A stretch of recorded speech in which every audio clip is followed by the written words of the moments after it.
తెలంగాణలో ఎక్కడో ఒక చోట ఏదో మారుమూల పల్లెలో కూడా ఆందోళన జరుగుతున్న పరిస్థితి. అటు రైతులు, నేతన్నలు, నిరుద్యోగులు, విద్యార్థులు, చాలా రకాల సెక్షన్స్ పీపుల్ అంతా కూడా ఆందోళన చేస్తూ ఉన్నారు. రాస్తారోకాలు నిత్యకృతంగా మారాయి. అసలు ఈ పరిస్థితి 10 ఏళ్ల కింద కనిపించింది, ఇప్పుడు మళ్ళీ కనిపిస్తోంది. దీనికి కారకులు ఎవరు? వీటికి పరిష్కారం ఏంటి? ఈ సమస్యలన్నింటినీ ఎవరు పరిష్కరించడానికి ముందుకు వస్తారు? వీటిపై మనతో మాట్లాడేందుకు సీనియర్ పొలిటికల్ అనలిస్ట్ వి ప్రకాష్ మనతో ఉన్నారు. ఆయన అడిగి తెలుసుకున్నాం. నమస్తే. నమస్తే మహేందర్. నిజంగా 10 ఏళ్ల కిందటువంటి పరిస్థితి మనకు కనిపిస్తుంది. చూస్తుంటే కొంచెం బాధ అనిపిస్తోంది, ఆశ్చర్యం కూడా కలుగుతుంది. అసలు ఎందుకు ఇట్లా అయిందనుకోవాలి? ఒకసారి ఆ పరిస్థితి ఎందుకు మళ్ళీ అనలైజ్ చేద్దాం. మేము ఏ రైతుల ఆత్మహత్యలను చూసి చెల్లించిపోయి నేను కోర్టులో ప్రాక్టీస్ చేసుకునేది అడ్వకేట్ వదిలిపెట్టి తెలంగాణ ఉద్యమంలోకి వచ్చాను. కేసీఆర్ గారు కూడా కరెక్ట్గా బషీర్బాగ్లో కాల్పులు, కరెంట్ ఛార్జీలు తగ్గియాలి, ఎందుకంటే రైతులు బతికే పరిస్థితి లేదు, వందల సంఖ్యలో ఆత్మహత్యలు చేసుకుంటున్నారు అని చంద్రబాబు నాయుడుకి లేఖ రాసి కేసీఆర్ బయటకు వచ్చారు.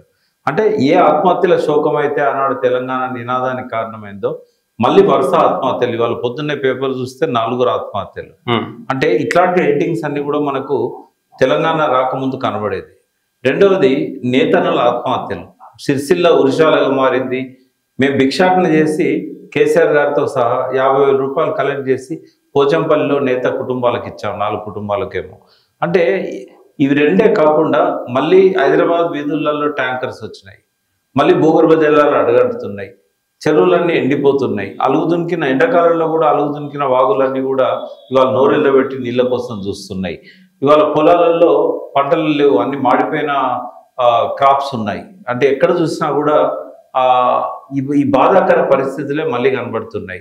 జేకొట్టిన నిరుద్యోగుల చేతులే ఇవాళ పిడికిళ్ళైనాయి. ఇవాళ మళ్ళీ వాళ్ళ వీపుల మీద లాఠీలు చూపిస్తున్నారు, మళ్ళీ రోడ్ల మీద ఆందోళనలు మొదలైనాయి. ప్రశాంతంగా ఉండే వీధులన్నీ కూడా ఇవాళ పోలీసుల బూట్ల చప్పులతోని, మళ్ళీ లాఠీల దెబ్బలతోని, ఆ విద్యార్థుల నినాదాలతోని, యువకుల నినాదాలతోని మళ్ళీ మారుమోగుతున్నాయి. అంటే కొద్ది గొప్ప తేడాతో మళ్ళీ పాత పరిస్థితి పునరావృతమైంది. ప్రధానంగా ప్రజల్లో చైతన్యం రాకపోయినట్టయితే చరిత్ర మళ్ళీ పునరావృతం అవుతుందని చెప్పడానికి ఇది ఒక సంకేతం. రెండవది, ఎందుకంటే ప్రజలు కోరి తెచ్చుకున్నారు కాంగ్రెస్ ప్రభుత్వాన్ని. కంప్లీట్ రూరల్ ఏరియా మొత్తం వన్ సైడెడ్గా మొత్తం తెలంగాణ గ్రామీణ ప్రాంతాలల్లో ఒక 15 సీట్లు తప్ప టీఆర్ఎస్కు రాలేదు.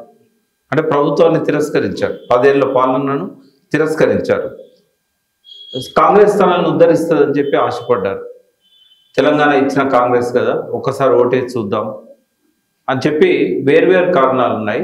బట్ ఏదో ఒక కారణంతో ప్రజలు ఓటేయకుండా కాంగ్రెస్ ఓటేశారు. ఆ పాలకులను తిరస్కరించారు.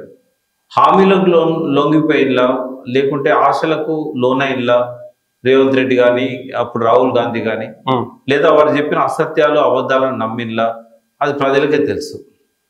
బట్ ఈ పరిస్థితి రావడానికి ఎవరినో నిందించేదానికంటే దీనికి కారణం ప్రజలే అని ఖచ్చితంగా చెప్పగలుగుతారు. మీరు సేమ్ కేసీఆర్ చెప్తున్నట్టే ఉంది, అదే లైన్ చెప్తున్నారు కేటీఆర్ కూడా, ప్రజలే ఓడించి తప్పు చేశారు అని.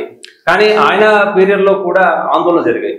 ముఖ్యంగా పబ్లిక్ సర్వీస్ కమిషన్ సంబంధించినటువంటి పేపర్ల లీకేజ్ వ్యవహారంలో నిరుద్యోగులు ఆందోళన చేశారు, అరెస్టులు కూడా ఆయన. కానీ ఈ రకమైన నినాదాలు కాదు కదా, ఇప్పుడు ఆశ పెట్టి మోసం చేసినవి కాదు కదా.